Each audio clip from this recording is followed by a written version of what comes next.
Hello, good evening, students.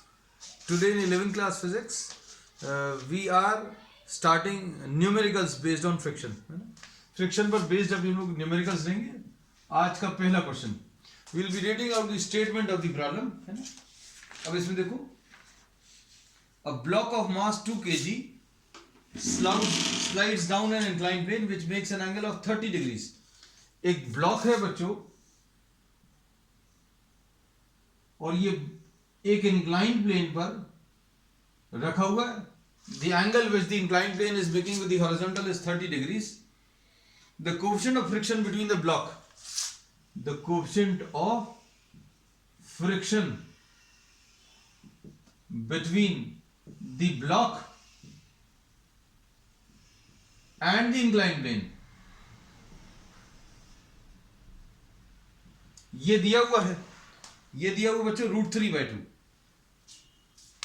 This is √3/2. ठीक है. अब what force block of mass 2 kg, mass of the block बच्चों 2 kg.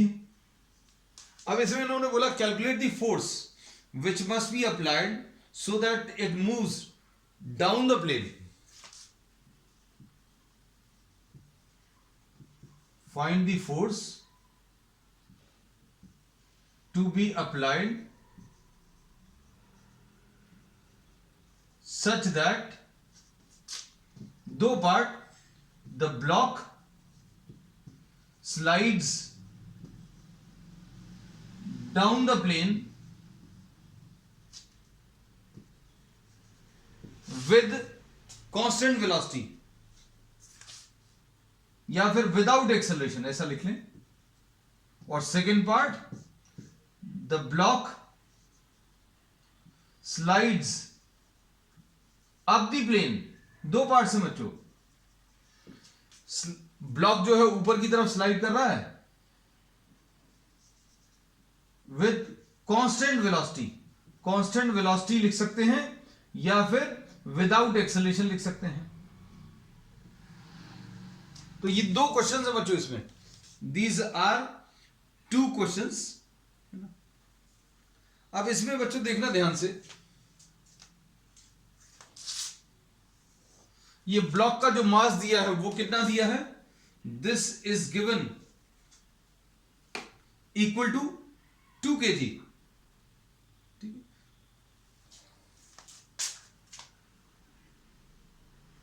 Mass of the block बच्चों 2 kg. अब इसमें ये जो ब्लॉक है पहले वाले में, for the first part, the block is to slide down the plane. बच्चों ये नीचे की तरफ स्लाइड कर रहा है. ये मोशन का डायरेक्शन है. और ये मोशन कैसा है बच्चों, ये कांस्टेंट वेलोसिटी का मोशन है. This is the motion with constant velocity. तो इसमें फोर्सेस क्या आ जाएंगे बच्चों, देखो नीचे की तरफ mg आ जाएगा. नीचे की तरफ mg, ये एंगल बच्चों कितना है 30 डिग्रीज. अब इसमें इसको कहीं और पर लिख देना. ये जो फोर्स है, this is the normal reaction. तो अभी हम लोग क्या कर रहे हैं, हम लोग ये समझने की कोशिश कर रहे हैं कि अगर ब्लॉक नीचे की तरफ स्लाइड कर रहा है और ऊपर की तरफ स्लाइड कर रहा है, उसमें डिफरेंस क्या है ना. तो अगर ऑब्जेक्ट नीचे की तरफ स्लाइड कर रहा है तो इसमें जो फोर्स ऑफ फ्रिक्शन है वो ऊपर की तरफ आएगा. तो ये बच्चों फोर्स ऑफ फ्रिक्शन है. ये फोर्स ऑफ फ्रिक्शन है. अब अगर ये नीचे की तरफ स्लाइड कर रहा है, नीचे की तरफ स्लाइड कर रहा है, अगर ये नीचे की तरफ स्लाइड कर रहा है तो फोर्स ऑफ फ्रिक्शन ऊपर की तरफ है. और अगर इसका मोशन ऊपर की तरफ है, अगर ये ऊपर की तरफ स्लाइड करा तो फोर्स ऑफ फ्रिक्शन बच्चों नीचे की तरफ आएगा. तो सबसे इंपॉर्टेंट चीज तो ये समझ लीजिए, ब्लॉक अगर स्लाइड डाउन द प्लेन है तो force of friction,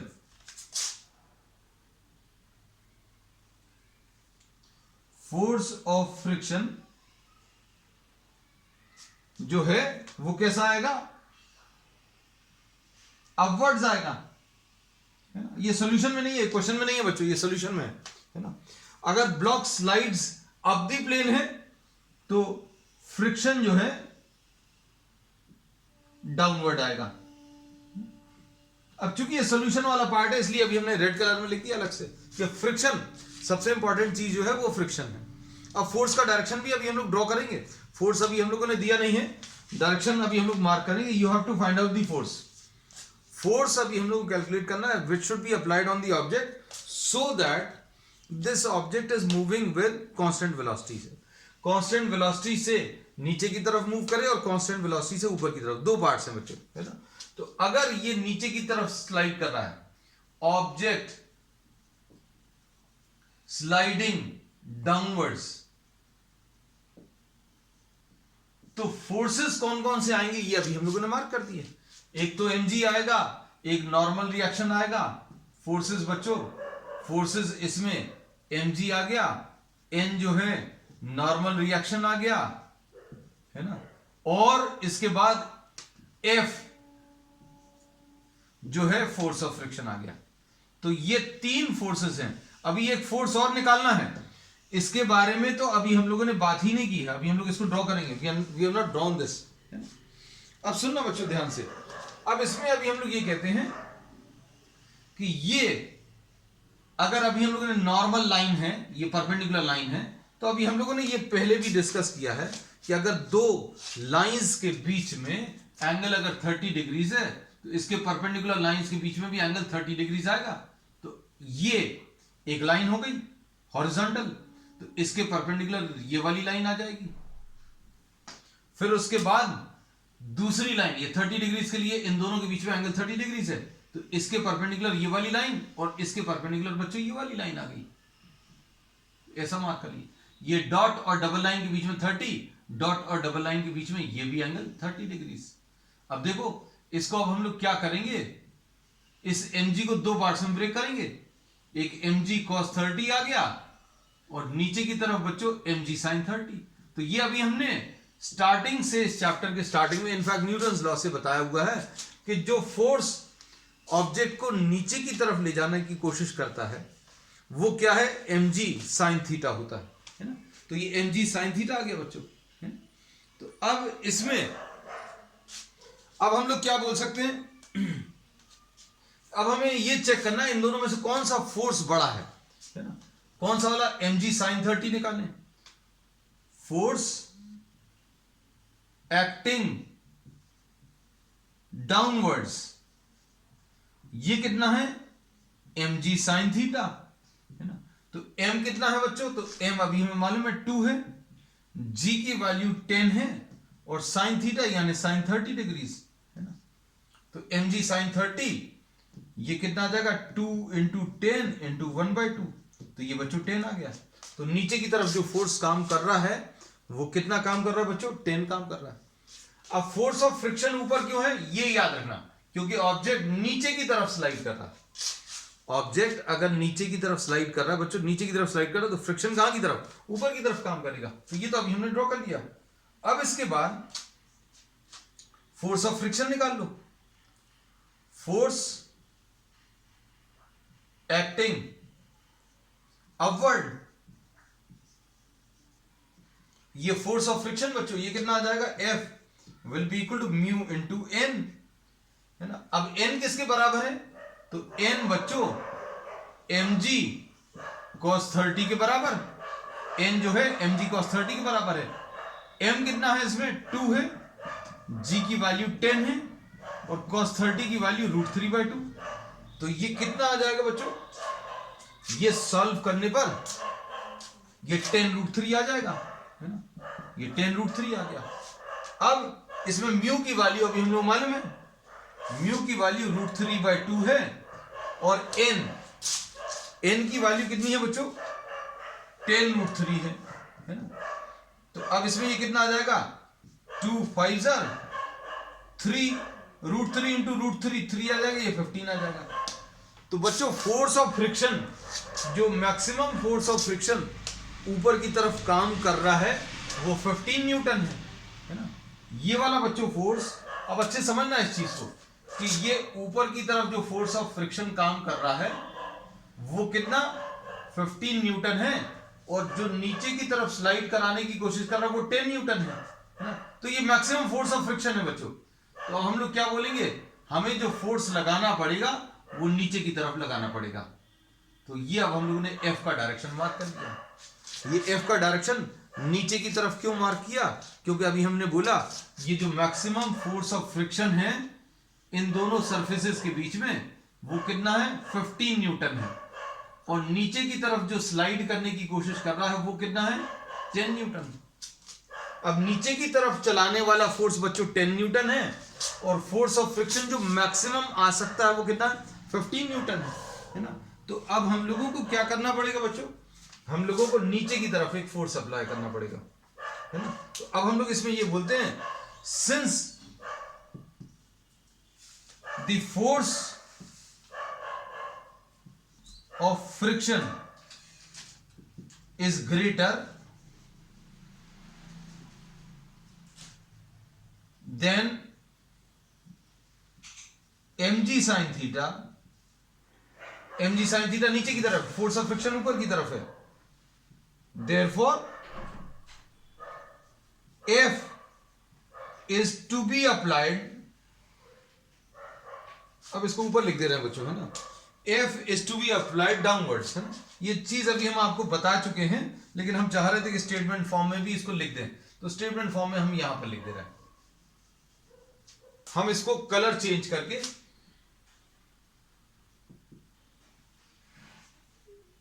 force of friction maximum value is greater,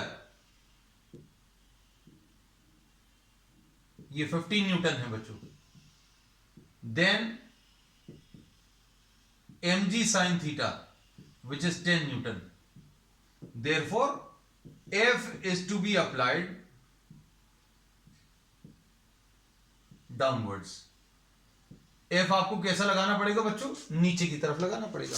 अब इसको अच्छे से अब आप समझ लेना, हमने ये बोला कि ये एक इंक्लाइन प्लेन दिया हुआ था, और इस इंक्लाइन प्लेन में इस ऑब्जेक्ट का मास बच्चों कितना था, मास of the object was 2 kg, ये ऑब्जेक्ट का मास 2 kg है, नीचे की तरफ mg sin थीटा काम कर रहा है, ये एंगल 30 डिग्रीज है, ये force of friction, maximum force of friction बच्चों ये कितना है, ये मैक्सिमम फोर्स ऑफ फ्रिक्शन अभी हम लोगों ने निकाला, ये 15 न्यूटन है, और ये mg sin थीटा जो नीचे की तरफ ले जा रहा है वो 10 न्यूटन है। तो अब हम लोग इसमें क्या बोलेंगे बच्चों, हम लोगों को अगर इसको नीचे की तरफ स्लाइड करना है तो 10 न्यूटन में तो ये चलेगा नहीं, क्यों, क्योंकि force of friction 10 Newton generate हो जाएगा। अगर आप इसका मास बढ़ाओगे, mg sin थीटा अगर आप बढ़ाओगे तो क्या होगा, जितना, जैसे मान लीजिए अगर ये नीचे की तरफ फोर्स, मान लीजिए अगर ये नीचे की तरफ फोर्स 10 न्यूटन होता, सॉरी 12 न्यूटन होता, तो फोर्स ऑफ फ्रिक्शन भी 12 न्यूटन आता। अगर आप 14 न्यूटन नीचे की तरफ लगाते तो ऊपर की तरफ 14 न्यूटन आता, 15 न्यूटन अगर लगाते तो ऊपर की तरफ 15 है। तो अब हम लोग ये बोलेंगे इस कंडीशन में तो नहीं चलेगा, तो अब हम लोगों को क्या करना पड़ेगा, एक फोर्स डाउनवर्ड डायरेक्शन में लगाना पड़ेगा। Suppose F is the force to be applied in downward direction, F is the force which is to be applied in downward direction। तो अब हम लोग क्या बोलेंगे, ध्यान से देखना,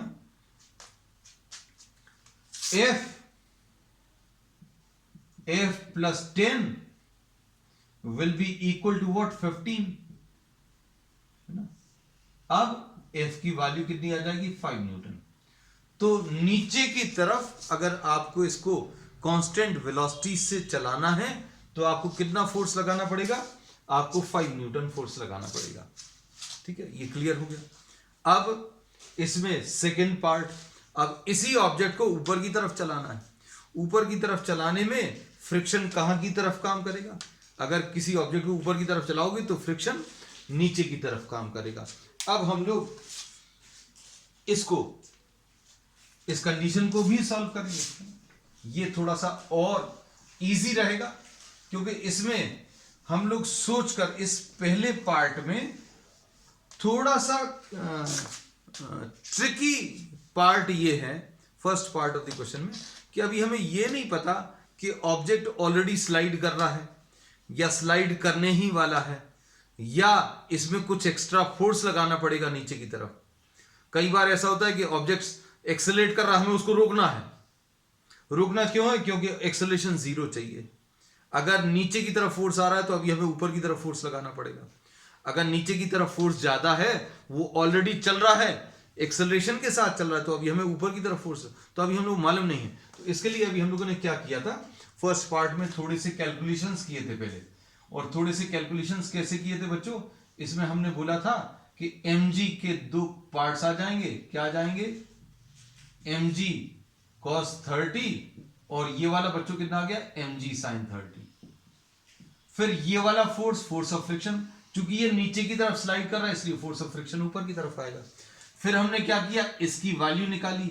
इसकी वैल्यू कितनी आई? Mu into N. और n किसके बराबर आया? n बच्चों mg cos 30 के बराबर आया। तो आपने n की वैल्यू रखी, म्यू की वैल्यू भी रखी और f निकाल लिया, तो f 15 न्यूटन आया। ऊपर की तरफ जो फोर्स लग रहा है, force of friction, maximum force of friction 15 Newton आया, है ना। ये 15 आया। ये नीचे की तरफ जो फोर्स काम कर रहा है mg sin 30, ये 10 आया। तो अब इससे ये क्लियर हो गया कि भैया नीचे वाला फोर्स कम है, ऊपर maximum force of friction 15 Newton लग सकता है। तो अब हमें इससे ये क्लियर हुआ कि हमें फोर्स जो लगाना पड़ेगा वो नीचे की तरफ लगाना पड़ेगा। किससे क्लियर हुआ? कि नीचे की तरफ 10 आ रहा, ऊपर की तरफ मैक्सिमम 15 आ सकता है। तो अभी हमने क्या किया कि बच्चों इसमें 5 लगाना पड़ेगा, है ना। 5 न्यूटन नीचे की तरफ, 10 न्यूटन भी नीचे की तरफ, और ये फोर्स ऑफ फ्रिक्शन बैलेंस कर देगा, तो नेट फोर्स 0 आ जाएगा। तो ऑब्जेक्ट एक कांस्टेंट वेलोसिटी से चलेगा, मतलब 0 एक्सेलरेशन से, है ना। अब इसमें अगला पार्ट इतना ट्रिकी नहीं है। क्यों? क्योंकि ये तो पता है कि अगर आपको ऑब्जेक्ट को ऊपर की तरफ चलाना है ना, इसमें आपको फोर्स ऊपर की तरफ ही लगाना पड़ेगा। अगर ऑब्जेक्ट को ऊपर की तरफ चलाना है तो फोर्स आपको ऊपर की तरफ ही लगाना पड़ेगा, है ना। इसमें ये ट्रिक थी कि भैया आपको इसमें गेस कर, मतलब कैलकुलेट करना था, चेक करना था कि फोर्स नीचे की तरफ ही लगाना है या कोई फोर्स लगाना ही नहीं है, अपने आप चल देगा कांस्टेंट वेलोसिटी से। या ऐसा भी हो सकता है कि ऊपर की तरफ फोर्स लगाना पड़ता। ऊपर की तरफ ऑब्जेक्ट को नीचे की तरफ स्लाइड करने के लिए ऊपर की तरफ फोर्स क्यों लगाना पड़ता? कब लगाना पड़ता? जैसे मान लीजिए नीचे की तरफ 20 न्यूटन आता और ये फोर्स ऑफ फ्रिक्शन 15 न्यूटन आता, और अब हमें इसको कांस्टेंट वेलोसिटी से चलाना है। कांस्टेंट वेलोसिटी से चलाना है मतलब एक्सेलरेशन 0। एक्सेलरेशन 0 का मतलब है क्या है? Net force 0। नेट फोर्स 0 लगाना है मतलब इसमें F जो है आपको लगाना पड़ता वो ऊपर की तरफ, ठीक है ना। लेकिन ऐसा आया नहीं। हमने कहा कि फर्स्ट पार्ट में it was not clearly given that in which direction the force is to be applied, वो आपको चेक करना पड़ा, है ना, इसलिए वो थोड़ा सा मुश्किल था। सेकेंड पार्ट इजी क्यों है?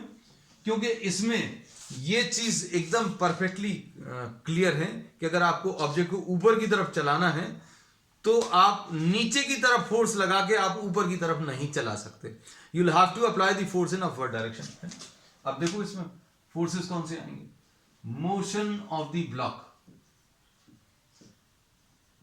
Upwards, friction downwards. बस ये लो बच्चों, ये F आ गया। ये फोर्स ऑफ फ्रिक्शन ऐसा क्यों आएगा? क्योंकि अगर ऑब्जेक्ट ऊपर चल रहा है, मोशन अगर ऐसा है तो अभी हम बोलेंगे friction opposite to the motion काम करता है।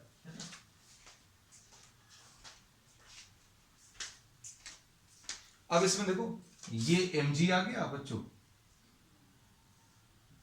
ये 30 डिग्रीज है, तो ये कितना आ जाएगा बच्चों, ये भी 30 डिग्रीज आएगा, ये mg cos 30 डिग्रीज आएगा, और ये mg sin 30 डिग्रीज आएगा, और ये वाला फोर्स बच्चों n आएगा।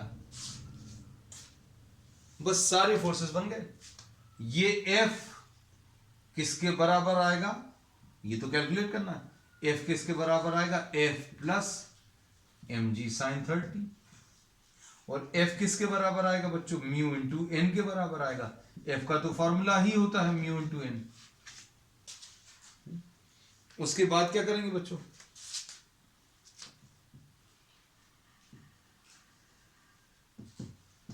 n किसके बराबर है, तो n बच्चों इसके बराबर है, क्योंकि इस डायरेक्शन में तो कोई मोशन है ना, तो n किसके बराबर है, mg cos 30।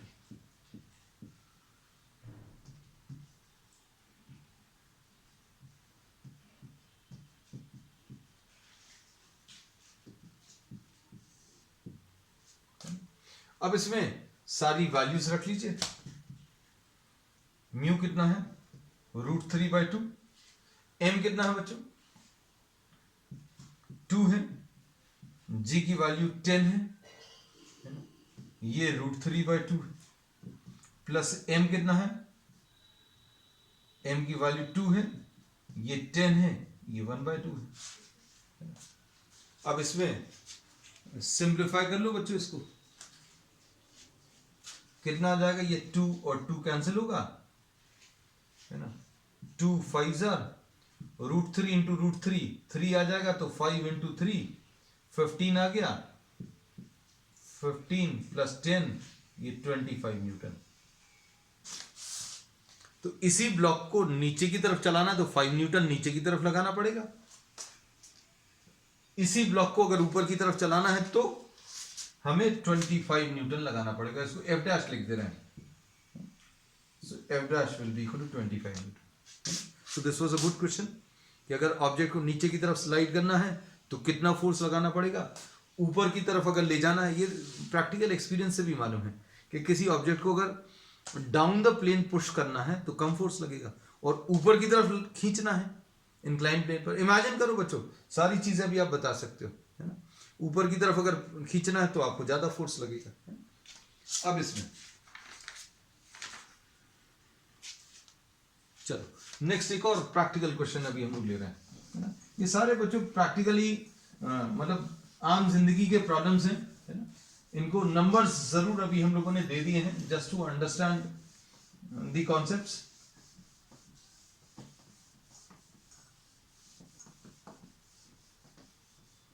एक बहुत कॉमन क्वेश्चन है बच्चों,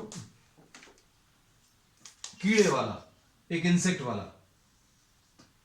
बच्चों एक हेमिस्फेरिकल बाउल है, इस बाउल में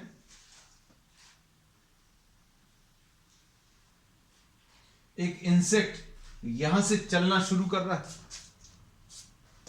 यहां से चलना शुरू कर रहा है। इसकी जो रेडियस है बच्चों r है सपोज, तो आपको यह कैलकुलेट करना है, find the height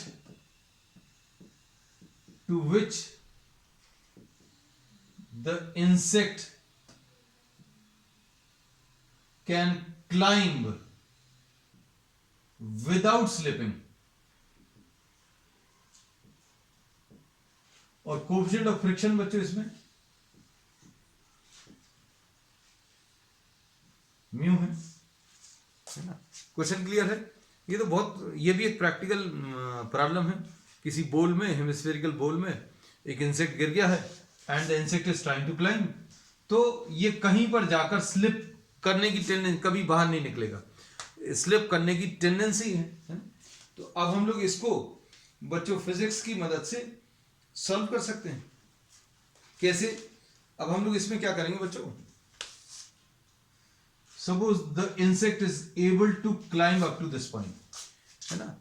इमेजिन करना बच्चों, इसमें अभी हम लोग ये बोलेंगे कि जब भी इंसेक्ट ऊपर की तरफ राइज करेगा, ऊपर की तरफ क्लाइंब करेगा, है ना, इस पॉइंट पर जहां पर ये स्लिप होने ही वाला है, जैसे सपोज इस पॉइंट तक पहुंच गया और and it is just about to slip, अगर ये स्लिप होने ही वाला है तो यहां पर फोर्स ऑफ फ्रिक्शन उसको रोकेगा, इसकी स्लिपिंग को, और ये वाला जो फोर्स है एफ एस मैक्स आ जाएगा, maximum force of static friction. यहां पर बच्चों जो फोर्स लगेगा वो एफ एस मैक्स। और ये कैसा, इमेजिन करना बच्चों, सारी चीजें इमेजिनेशन से आएंगी। हम लोग बोल रहे हैं ये नीचे की तरफ स्लिप होने वाला है, और ये जो फोर्स लगेगा अलोंग दी सरफेस ऊपर की तरफ क्यों बनाया बच्चों, क्योंकि इसमें टेंडेंसी कैसी है, नीचे की तरफ स्लिप होने की। नीचे की तरफ स्लिप हो रहा है तो फोर्स ऑफ फ्रिक्शन कहां की तरफ बच्चों, ऊपर की तरफ आएगा। मतलब एक स्टेज ऐसी आएगी जब वो नीचे की तरफ स्लिप हो जाएगा। जब ये स्लिप होने ही वाला है तो ऑपोजिट डायरेक्शन में आप फोर्स, नीचे की तरफ स्लिप होने वाला है, ये एफ एस मैक्स आ गया। अब इसमें अगला जो फोर्स काम करेगा बच्चों, इसमें एक चीज और अभी हम मार्क कर दें, you have to calculate what this H, मतलब ये कितनी हाइट तक क्लाइंब कर सकता है, ये निकालना है ना, अच्छे समझना। अब इसमें और कौन सा फोर्स काम करेगा, तो ये नीचे की तरफ बच्चों mg काम करेगा, दिस इज mg। और कौन सा फोर्स काम करेगा बच्चों, यहां पर नॉर्मल रिएक्शन, यहां पर नॉर्मल रिएक्शन मतलब यहां पर परपेंडिकुलर। तो किसी स्फीयर में, अच्छे सुनना, किसी स्फीयर में अगर परपेंडिकुलर ड्रॉ करेंगे तो वो परपेंडिकुलर सेंटर से पास होगा, है ना। तो ये यहां कहीं पर ये n ऐसा कुछ आएगा, it will be perpendicular to the surface and this will tend to pass through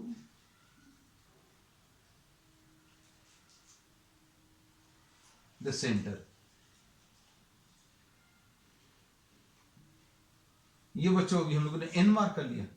suppose इस कंडीशन में जब ये स्लिप करने ही वाला है ना, ये एंगल जो है बच्चों थीटा है।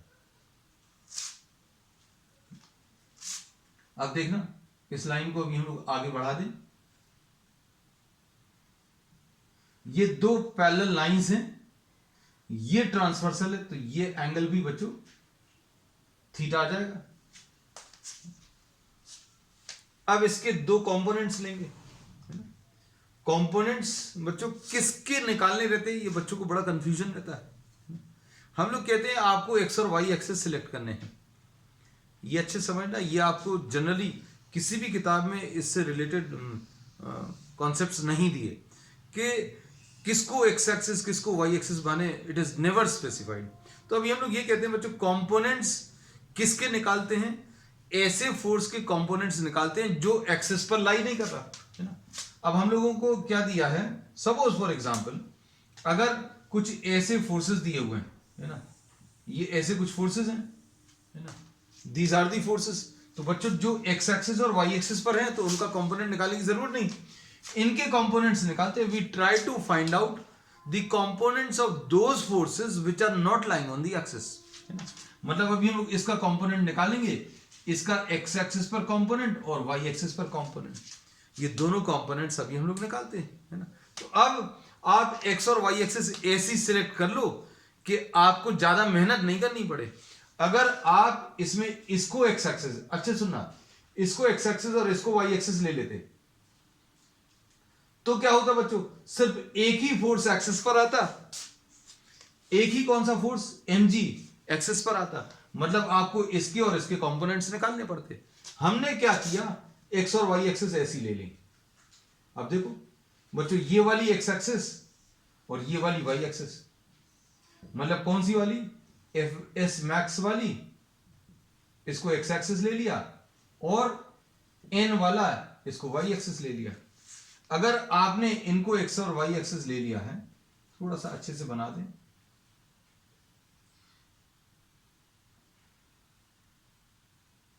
देखो अब फायदा क्या होगा, इसमें ये एक्सिस के ऊपर लाई कर रहा है, ये भी एक्सिस के ऊपर लाई कर रहा है, मतलब अब आपको कंपोनेंट निकालने पड़ेंगे, किसके निकालने पड़ेंगे, mg के। तो x और y एक्सिस का सिलेक्शन हमारे हाथ में, it is convenient to select those x and y axis for which maximum number of forces are lying on the axis. Hindi में बोलते रहे, आप ऐसी एक्स और वाई एक्सिस सिलेक्ट करो जिसमें maximum number of forces axis पर आ जाए, है ना।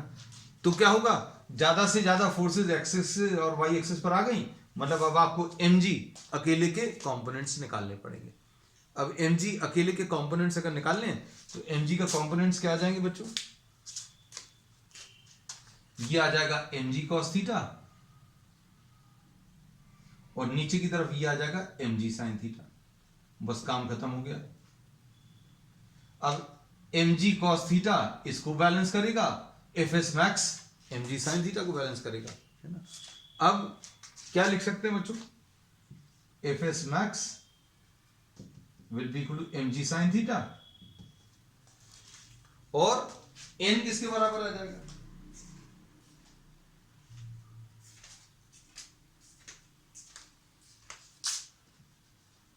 n जो है mg cos थीटा के बराबर। अब सॉल्व करने के लिए क्या करेंगे, सॉल्व करने के लिए दोनों को डिवाइड कर दो।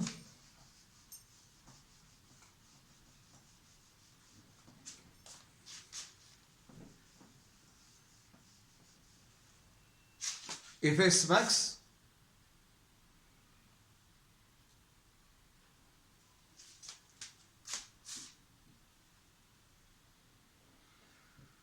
हाँ, अब इसमें fs max divided by n is equal to mg sin theta divided by mg cos theta. अब fs max को क्या लिख लोगे बच्चों, mu into n upon n is equal to tan theta, तो mu will be equal to tan theta, ऐसा कुछ आ जाएगा, mu equal to tan theta. अब इसके बाद tan थीटा मिल गया। अब हमें बच्चों क्या निकालना है, इसमें हमें इसमें h निकालना है। अब कैसे निकालेंगे, अब हम लोग इसको o नाम दे दिया सेंटर को, सपोज इसको a लिख दिया, इसको b लिख दिया, इसको c लिख दिया। h निकालने के लिए क्या करना पड़ेगा बच्चों, देखो ध्यान से, उसमें h अगर निकालना है तो h will be equal to OA minus OB, दिख रहा है, OA माइनस OB करोगे तो h मिल जाएगा। OA कितना है, OA is what, the radius. OB क्या है, तो OB अभी हम लोगों को निकालना पड़ेगा। तो OB निकालने के लिए हम लोग क्या लिखेंगे, अच्छे देखना, अगर आपको कंफ्यूजन है हम इसका एक अलग से डायग्राम ले ले रहे हैं। ये थीटा है ना, ये O है बच्चों, ये रेडियस है, ये C है, ये B है और ये A है। तो ये वाला भी जो बच्चों डिस्टेंस है ये रेडियस आ जाएगा। अब इसमें क्या लिखेंगे, देखो cos theta will be equal to OB upon OC, OB upon OC, तो cos theta is equal to OB निकालना है, OC R है, तो OB की वैल्यू R cos थीटा, तो R minus R cos theta, तो ये R into 1 minus cos theta आ गया। अब cos थीटा का क्या करेंगे बच्चों, cos थीटा का, तो cos थीटा निकालने के लिए ये tan थीटा दिया हुआ है, tan थीटा बच्चों म्यू है, तो sec theta will be under root of 1 plus tan square theta. अच्छे देखना, ट्रिग्नोमेट्रिक आइडेंटिटीज यूज की है, ये आ जाएगा under root of 1 plus mu square sec theta. तो cos थीटा कितना आ जाएगा, तो cos theta will be reciprocal of cos sec theta 1 plus mu square, तो ये आ जाएगा r into 1 minus 1 upon under root of 1 plus mu square. So this will be the height to which the insect will rise, है ना। किसके ऊपर depend करेगा बच्चों, एक तो रेडियस ऑफ द बॉल के ऊपर डिपेंड करेगा और कोएफिशिएंट ऑफ फ्रिक्शन के ऊपर डिपेंड करेगा। तो बच्चों आज के लिए इतना ही, we will continue with many more such problems on the next one. That's all for today.